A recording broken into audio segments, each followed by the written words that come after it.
I knew wherever I went I was going to redshirt, and so coming here redshirting, that wasn't a big shock to me. I was just going to kind of take it in stride and just get better that year. So that redshirt freshman year, or that redshirt year, just going against Deion Jordan pretty much every day, Terrell Turner, that really made me a lot better, and that put me in a position to start coming next season. And then redshirt freshman season was probably the most fun one I had. There's not a lot of pressure on my shoulders because I am the freshman. Because I'm that freshman guy. I had the least experience on the offensive line that year. Kyle Long was in there, and I got the left tackle spot, so that was really exciting. And once they put Eric Kyle at guard, and like I said, it was just a lot of fun. We meshed really well that entire line, and we had a great season. Finished winning the Fiesta Bowl. So winning the Fiesta Bowl, in my hometown down in Glendale, that was a lot of fun, and just get to go straight home after the game, hang out with my friends after the game. That was really cool. And then redshirt sophomore year, same thing. Was kind of able to I've learned the game a lot by starting 13 games the previous season, and just kind of increased my ability. I gained some weight, gained a ton of muscle that off season, and was kind of able to push guys around a lot more and kind of solidify myself as that left guy or that left tackle spot. And then, like I said, went down and I got to learn a lot about myself, or got to learn a lot about myself, I guess, just through that entire process of getting injured, rehabbing, coming back, using the support systems we have here. And then re-injury and sitting out last season was tough, but again, you learn a lot about yourself. And I think just this entire experience playing here just have grown.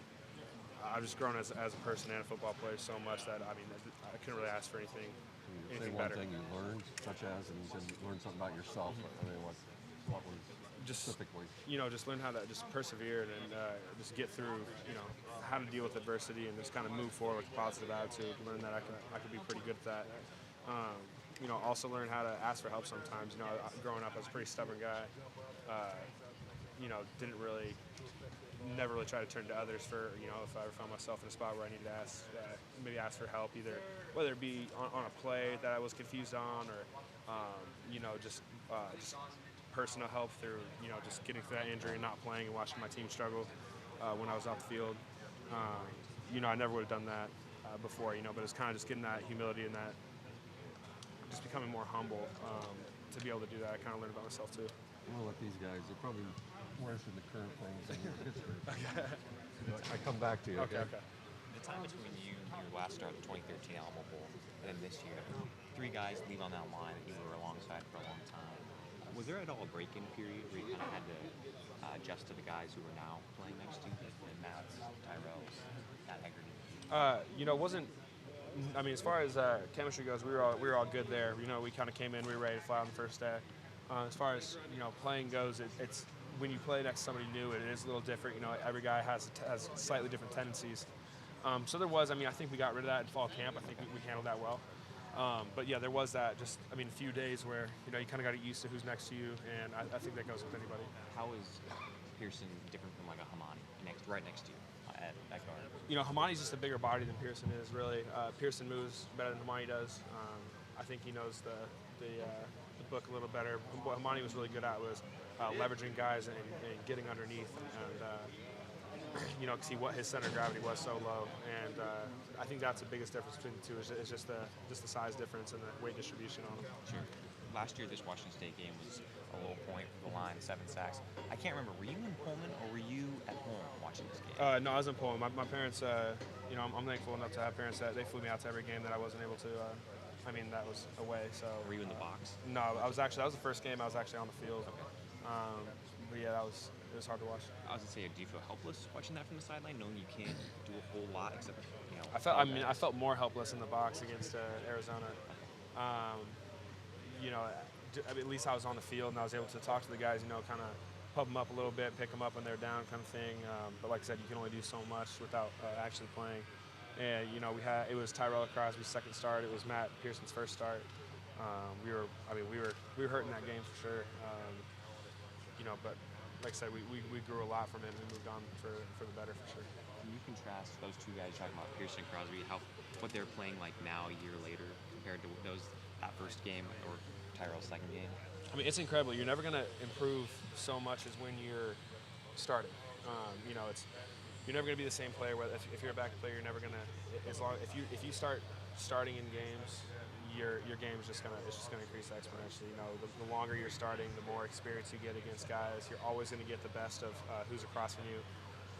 No guy's really gonna take plays off against you. So once you get that experience through an entire season, you start playing better just naturally. And you know, they're really hard workers, Pearson and Crosby, and their game. I mean, they're really talented players. This year, they're much better than they were last year, of course. They've been doing it so much now. They're seasoned vets at this point. You would hope they'd be better at this Yeah, point. yeah, exactly. Yeah, I mean, it's like a natural progression, really. Looking at the film from Colorado, what was the biggest difference between the first and second half? What was happening on the line in the second half that wasn't happening in the first half? I think it was just more communication things. It was just a lot of the play calling changed up a little bit.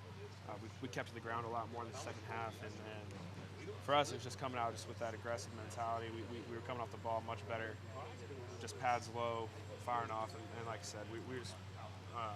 We try to play a physical first half, and we did that. Like I said, with play calling, as far as passes go, it's hard to maintain that physical attitude. You know, when we started keeping to the ground more, we were just able to gain that. After the game, you mentioned there was a sense of swagger in the second half. How do you get that going early on in this game and not wait until the second half? You know, well, we probably should have said it. I mean, we had that swagger the entire game as far as an offensive line goes. You know, once things start clicking and once we start staying to the ground, it's a lot easier once you're, you know, instead of just waiting for guys to come to you, it's a lot easier to bring that swagger and that aggressive mentality when you're going after guys, you know, and that comes with the run plays. So, you know, we'll see what happens this game, how the scheme works out, but, you know, I feel like we've developed that swagger and we're going to keep it. What is it about this Washington State team? Is it the Northwest rivalry, or what is it that makes them tough for you guys? I mean, makes it tough. They do things other teams don't do. I mean, they go to the air on offense more than anybody else in the country. On defense, they blitz and do stunts, and like the stunts it's kind of a make or break defense. So they're going to run 10 stunts in a 12-play drive, which is kind of unheard of. And they run themselves out of the play a lot. But you know, sometimes they're able to get through it and it works, and it's pretty destructive as far as the defense goes. So, like I said, as long as we kind of keep our eyes up, just take our footwork and handle all their stunts, we're gonna be just fine.